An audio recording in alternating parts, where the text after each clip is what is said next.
E aí, pessoal?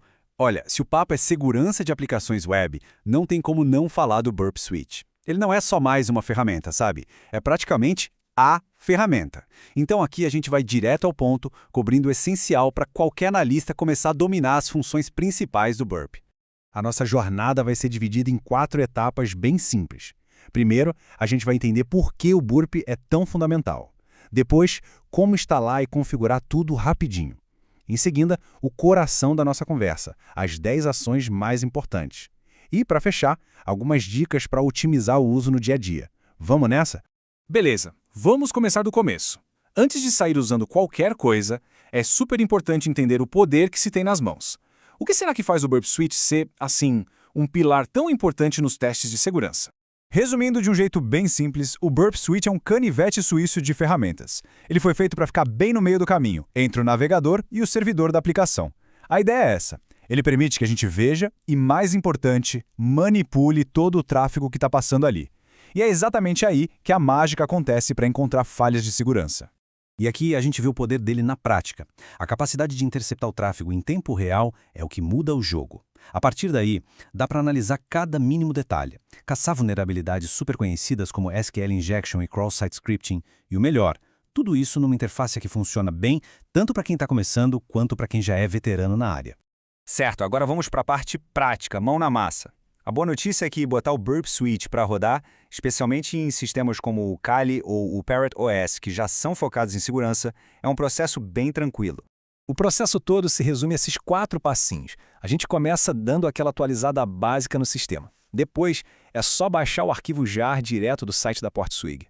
Em seguida, um comandinho simples para dar permissão de execução para ele e, por último, a gente roda o instalador usando o Java, sem mistério nenhum. Agora, atenção aqui, porque esse é o pulo do gato. Para a coisa toda funcionar, o Burp Suite precisa escutar o que o navegador está falando, certo? E isso leva a gente para a configuração mais importante de todas. Esse é o endereço que precisa ir lá nas configurações de proxy do navegador, 127.0.0.1, que é o nosso famoso localhost, ou seja, a nossa própria máquina, na porta 8080. Feito isso, pode respirar aliviado. Todo o tráfego do navegador vai, primeiro, bater na porta do Burp Suite antes de sair para a internet. Ah, e um último detalhe que é vital. Para não ter dor de cabeça com sites seguros, aqueles que usam HTTPS, é fundamental importar o certificado do Burp para o navegador. É isso que vai permitir que a ferramenta consiga descriptografar e analisar o tráfego SSL/TLS sem dar nenhum erro.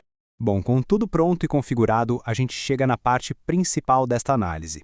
Pense nisso como um guia de referência rápida, sabe? Com as 10 ações que são a base de praticamente qualquer teste de segurança que se faz com o Burp. Então, quais são essas operações que todo analista precisa ter na ponta dos dedos? Vamos dar uma olhada na lista completa. E aqui está o nosso manual de bolso. O fluxo de trabalho geralmente começa com a interceptação de uma requisição. A partir daí, o leque de opções se abre. A gente pode mandar para o repeater, para fazer testes manuais ajustando detalhes, ou pode mandar para o intruder, para automatizar ataques de fuzzing, por exemplo. Para ter aquela visão geral, o mapa do site e o histórico HTTP são perfeitos. E claro, ferramentas de apoio como o decoder e os filtros são cruciais para analisar os dados e achar o que realmente importa. Por fim, o Spider e o Scanner, que é da versão Pro, automatizam a descoberta de conteúdo e de vulnerabilidades. A verdade é que dominar a interação entre essas 10 ações é o verdadeiro segredo para usar o Burp de forma eficiente. Certo, o básico já foi. Mas como a gente passa de alguém que sabe usar para alguém que é realmente eficiente? É sobre isso que a gente vai falar nesta última parte. Primeiro, é bom saber a diferença. A versão Community, a grátis, é fantástica para aprender e para fazer testes manuais. Mas a versão Professional sobe o nível do jogo com o scanner automatizado, a loja de extensões, a Burp Store e um intruder sem limites de velocidade. Isso a torna praticamente essencial para o trabalho profissional sério. E para fechar, algumas dicas práticas para ganhar tempo. Aprender atalhos, tipo o Ctrl+R para mandar direto para o repeater, já é um ganho de tempo absurdo. Explorar os plugins na Burp Store também pode adicionar funções que economizam horas de trabalho. Além disso, personalizar a interface e integrar o Burp com outras ferramentas pode refinar e muito o fluxo de trabalho. Com a configuração certinha e o conhecimento das ações essenciais, a ferramenta está pronta.